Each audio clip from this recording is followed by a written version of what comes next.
Hi guys, good day everyone. This is Jay from Pageant Trend.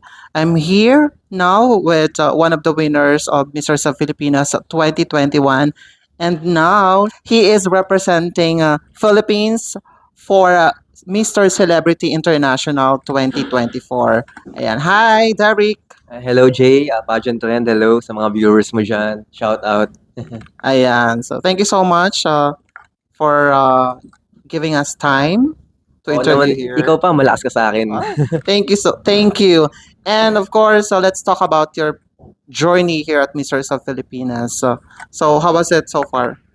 So far, way back 2021 ba? Yes, way back 2021. Way back 2021, dumiretso ako ng national pageant noon kasi like pandemic, supposedly dapat sasali ako ng Ginoong Laguna. Kaso nagka-pandemic and all, di ba? So, nag-open yung door sa akin sa national pageant. So, nag-join ako ng Mr. sa Pilipinas representing dala-dala ko yung province ko, Laguna. So, sabi ko nung nakapasok ako ng official candidate, syempre tuwan-tuwa na ako para na akong nanalo. Pero like, pagpunta ko pala doon, like, mas malaking responsibility pala yung iti-take ko sa Mrs. of Philippines. So doon ako parang nakakuha ng mga experiences, ng mga memories. Ang pinakamahalaga sa akin doon is yung memories na nakuha ko, hindi yung crown eh. Kumbaga, pag naaalala ko yung Mrs. of Philippines journey ko, it's not about the winning, ang pinaka naalala ko doon is yung naging bonding namin, yung mga naging connection namin ng mga co-candidates ko from different provinces, municipalities. So ayun na lang yung binabalik-balikan ko, yung mga sweet memories na nagawa namin doon. Sa Dumaguete kasi kami noon eh. So 'di ba pandemic, medyo mahigpit pa dito sa Manila. So dinala kami ng Mister sa Pilipinas sa Dumaguete, sa Dawin, Negros Oriental. Doon kami nagstay ng almost a week. So yung bonding namin is syempre matibay. Alam mo yun na darating ka sa point na malulungkot ka kasi nung maghihiwa-hiwalay na kayo. Although panalo ka pero nung maghihiwalay na kayo parang alam mo yun na parang daig mo pa yung natalo ng ilang beses kasi syempre mami-miss mo yung mga kasamahan mo na parang naging kapatid mo na din sa loob ng 1 week. So, Ano ayun. yung pinaka hindi mo malilimutang experience sa Mr. of Filipinas?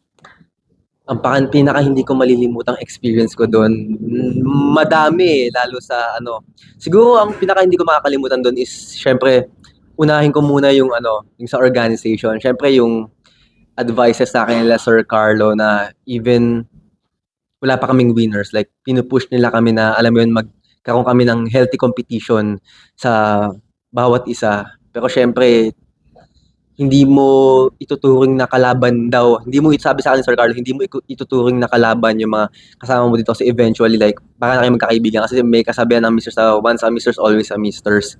So ayun yung parang pinanghawakan namin doon. And of course, syempre sa organization, hindi ko makakalimutan. Syempre ako, first time ko sumali ng national pageant doon. Alam ng mga ka-misters ko yan. Ang pinaka-kinakatakutan talaga namin si Sir Jun Salud. Hindi ko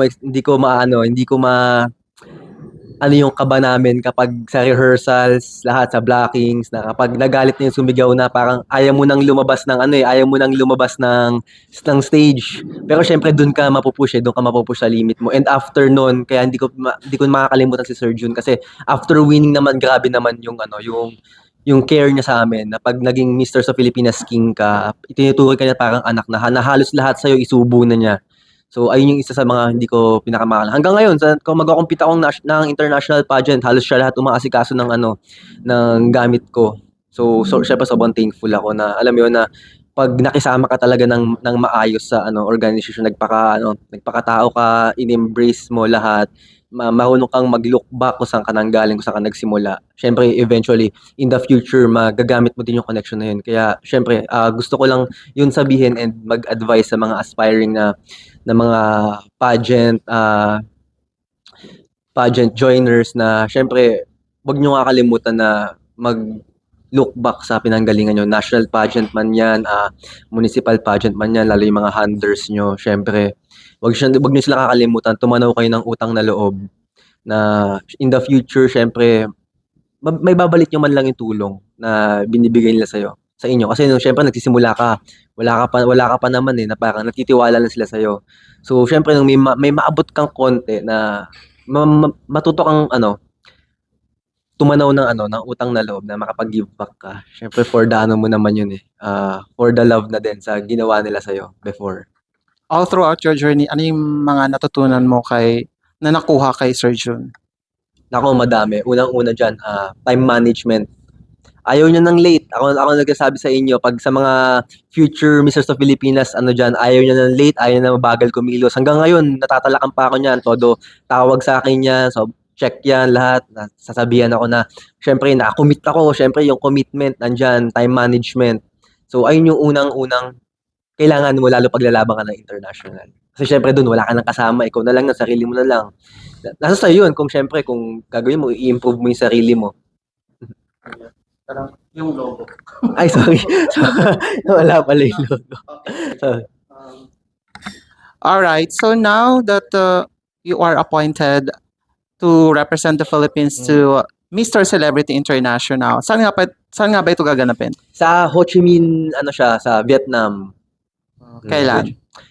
September 18 yung departure ko dito, ang alis ko dito. Then, simula na din yun, September 18, sashing na kami doon. And I think doon na gaganapin yung photoshoot namin ng yung formal wear namin. So, October 18 hanggang ano siya, September 28 I think ata. O September 28 kasi September 27 yung ano namin, yung coronation night mismo. Then September 28 parang after party ng organization with the candidates. When did you know that you will be representing the Philippines? Nakakatawa kasi ano, share ko lang na parang late na siguro mga 12 in the afternoon na biglang tumawag si Sir Aski ng ano na sabi niya sa akin if okay ba daw na available ba daw ako agad. Sabi ko sir saan niya nag-send siya ng picture ng Celebrity International. Sabi ko wow ang ganda ng title, ang ganda pakinggan Celebrity International. Sabi ko ako kakaisip-isip ko pala sabi ko kailan kaya ako ilalaban ng ano ng Misters of Pilipinas. In ano naman na parang biglaan less than 1 month na lang kasi around kailan ba mga September 11 ata. Yung mga September 11 ata yun, di ko lang sure. Tinawagan ako ni Sir Jun, pati ni Sir Aski na ako daw ang ilalaban nila. Sabi ko sure ba kayo? Sabi ko, ang tagal ko na, 2021, 3 years na din. Sabi ko, sure ba kayo? Pero sabi ko, ako, G ako. Sabi ko, sige, go ako. Siyempre kahit sino naman, dream ang makapag-compete international eh. So sabi ko, hindi ko sasayangin yung opportunity na to na binigay sa akin ng Misters of Pilipinas organization na alam mo pagkatiwalaan ka ulit na i-represent yung country, yung pride natin internationally. So ako wala nang dalawang isip. Ginuo ko na talaga.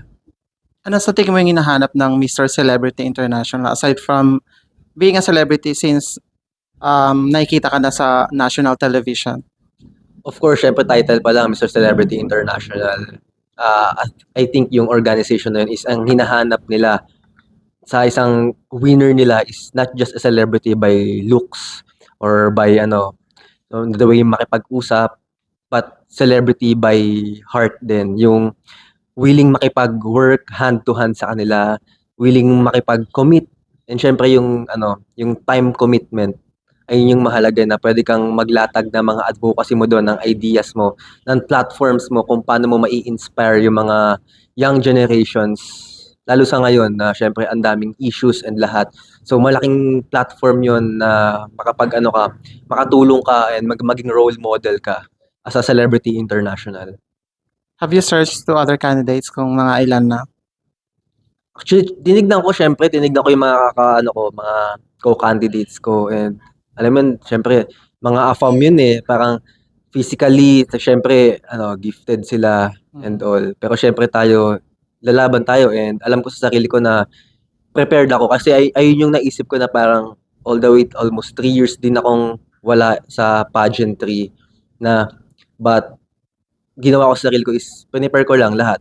Day by day, andun pa din yung disiplina ko sa sarili. And sabi ko, ito yung tamang time na, alam mo yun, tamang timing and well-prepared ka din. So sabi ko, hindi papahuli ang Philippines sa other countries. Alright, so given that you have a short time of preparations, do you feel pressure now? Oo, andun yung pressure, pero nangingibabaw din yung excitement. Siyempre, sino ba naman hindi mape-pressure na i-represent yung country mo? Siyempre, madaming mag-expect, andyan yung darating sa point yung syempre hindi naman tayo perfect. Syempre may mga flaws din tayo. So madaming mambabash lahat. Pero syempre at some point naisip ko na normal yun, eh, kailangan mo tanggapin, kailangan mo siyang i-embrace and yung mga negative comments na yun, yung mga negative na bagay na yun, kung kaya mo siyang i-handle, i-transform mo siya into a positive impact para sa na ma-push mo yung sarili mo, na mabigay mo yung best mo and lumabas ka sa comfort zone. Ayun. Alright. So, Miss and Mr. Celebrity International, this is new to our pageant fans. So, Mm. how will you introduce it to them and what is all about this pageant? Miss and Mr. Celebrity International, hinahanap nila dito is a celebrity and a role model by heart, not just by looks. So, kailangan mo syempre i-represent yung brand nila na not just celebrity na magaling ka lang umacting, na maganda lang yung physical looks mo, but syempre you have the responsibility and advocacy. Mhm. So, need mong work hand in hand. Need mo mag-inspire ng nating mga young generations, mga influencers, ayan, mga hindi lang yung puro kumbaga sabihan sa salitang kanto, hindi lang puro papogi, hindi lang puro paganda. Kailangan may responsibility ka, meron kang goal na kailangan mong ma-achieve and maitulong sa community. So ayun. Alright. Was there a national costume competition and other May segments? national costume. Actually, marami silang segment. National costume, yung normal, mga traditional na segments. Pero yes, may national costume sila. And I think may sports, rin sila. May sports attire competition din sila. So, talking to your national costume, is it prepared na or To on be process? honest, on process pa, may mga options pa. May mga options pa kami na pinagpipilian na magiging convenient sa amin na i-portray doon sa international stage. Is it okay to you to reveal kung sinong napipisil yung designer? Actually, si Sir Edwin Uy, yan. Ah. Ayun ang mga namin, parang ayun yung namin, nafe-feel namin na dadalhin namin internationally. How about for your formal wear sa mga OOTD mo doon? OOTD ko ang nag-help talaga sa akin, big thanks sa kay Sir Ryan Ablasa Uson. Ayun, big thanks sa'yo, sir. Napakalaking help. Sobrang effort and all na parang yung final suit ko na customized talaga. First time kong gagamit ako yung unang magsusuot. Kaya sobrang happy ko. Wow.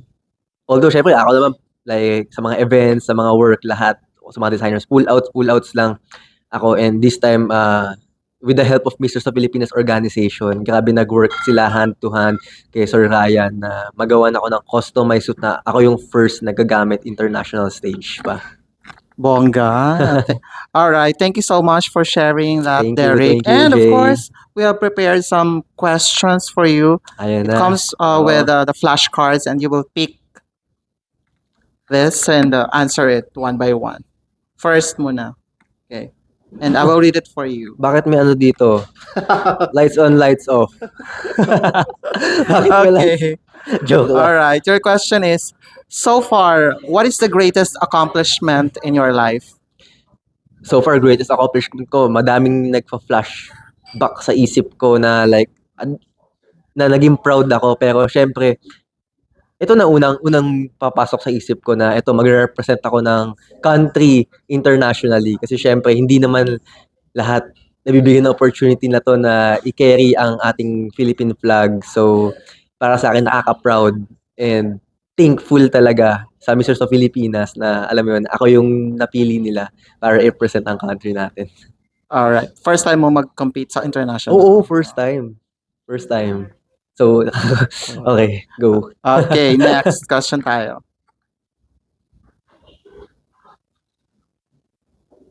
And your question is, how do you share your success with others?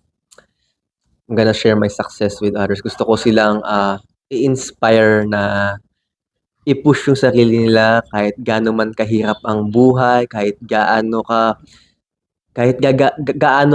kakapos financially, wag pa din kayong magsawang i-reach yung dreams nyo. Gawin nyo lang yung best nyo. makisama kayo ng tama, yung disiplina sa sarili, at syempre yung tiwala kay God. Ayun yung number one foundation na gawin mo, na magsipag ka and magtiwala ka sa nasa itaas. Then siya na ang bahala sa lahat, yun. Ayun, next tayo. Okay, your question is, describe yourself. Ako ako simple lang ako, pero like ide-describe ko yung self ko as, hardworking and competitive ako, like competitive in ways of sa sarili ko. Hindi ako nakikipag-compete, ayokong makipag-compete sa like may isa akong may gusto akong lamangan or what, na no, hindi gano'n. Like i-compete mo hamunin mo yung sarili mo to be the best version of yourself, na parang kung meron kang mga lapses, kung meron kang mga flaws, kung meron kang mga weaknesses, i-improve mo yon, na para maging ano, parang kumbaga matalo mo yung dating ikaw and mag-improve ka everyday. Alright, thank you. Next.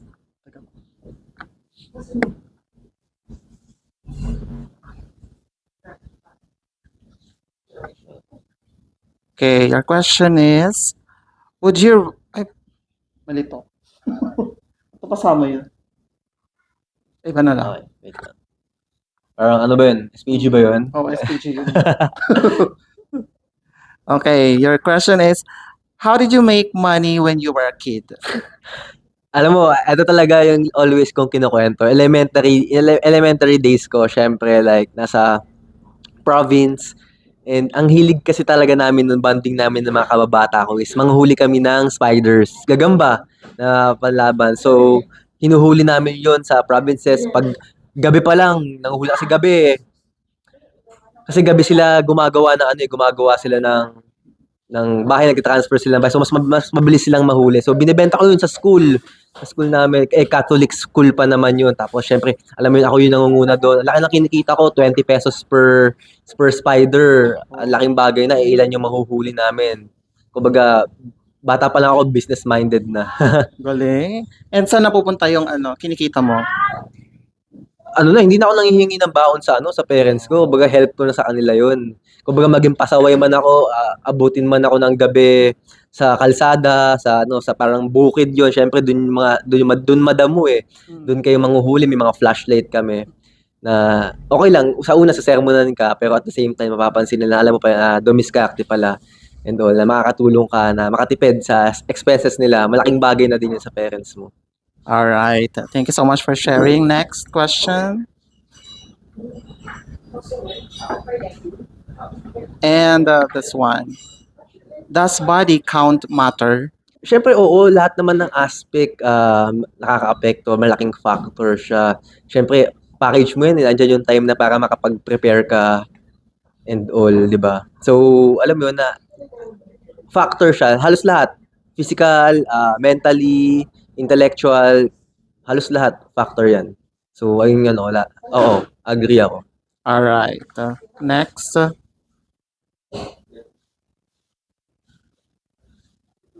Okay. What would your warning label say? Warning label say, nako, ang dami pero feeling ko same kami ni Stacy. Okay, lumapit sa akin kasi I'm extremely flammable. I'm extremely hot. Joke lang.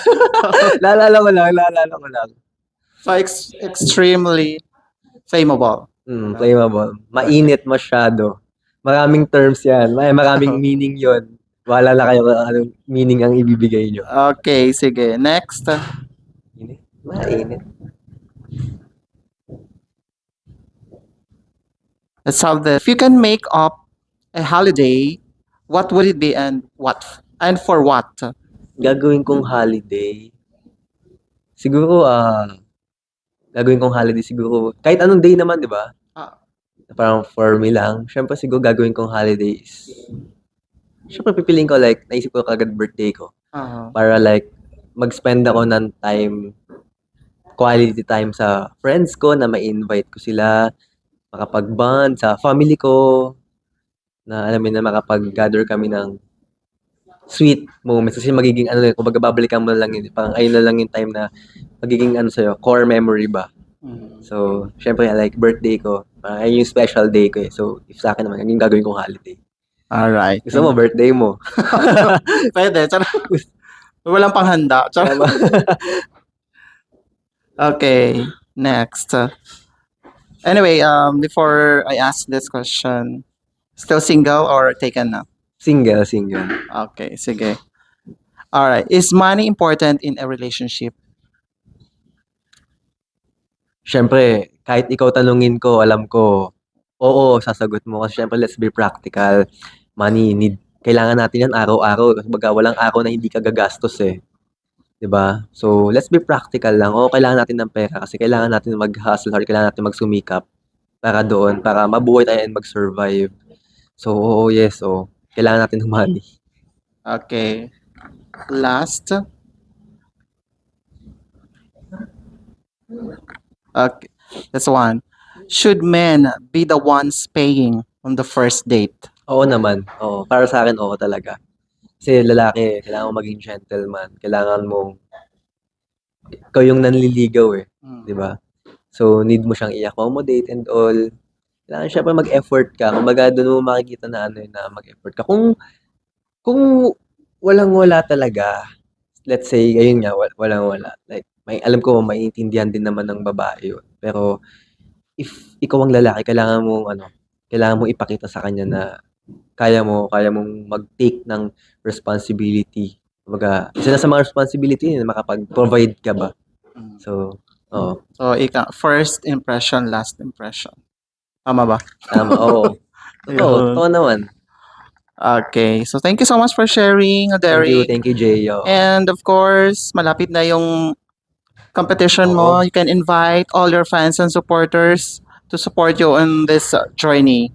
Oo, yes, sa San Pedro City, sa buong province ng Laguna, maraming salamat sa suporta nyo and ini-invite ko po kayo na masuportahan ako para i-represent ang ating country, Philippines. So, lalaban tayo sa September 18 ang alis ko po sa Ho Chi Minh sa Vietnam.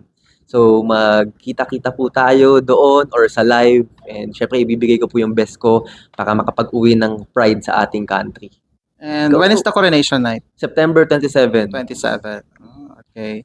So, once again, thank you so much, Derek. Thank you so much, Jay. Isang best of luck karangalan. on your journey sa Mr. Celebrity International 2024. Thank you, Jay. Once again, please don't forget to support Derek on his journey sa Mr. Celebrity International 2024. And of course, follow our Facebook page, Pageant Trend and Pageant Trend Philippines. And as well as subscribe us on our YouTube channel, Pageant Trend, and to our Instagram account, Pageant Trend Official _. Maraming salamat guys for watching. Before we end this interview, of course, do you have anything to say about the persons behind your journey, Derek? First of all, thankful ako unang-una na syempre sa Mr. sa Filipinas organization headed by Sir Carlo Morris Galang, sa PEPS, and sa lahat ng nag-support sa akin sa San Pedro, mga officials namin dyan, Mayor Art Mercado, Vice Mayor Ina Olivares, sa Santa Rosa City, sila Mayor Arlene Arcillas, and sila Inay Carlites, ayan, sa mga sponsors namin sa Pilipinas, sa Options Family, kila Kuya Rome Roble, Joseph Roble, sa lahat-lahat, hindi ko na maisa-isa, pero like, thankful ako na nakasupport kayo sa laban ko sa Vietnam. So, ibibigay ko natin ang best natin para mauwi ang crown. Let's go! Thank you, Derek. Thank you. Bye-bye. Bye-bye.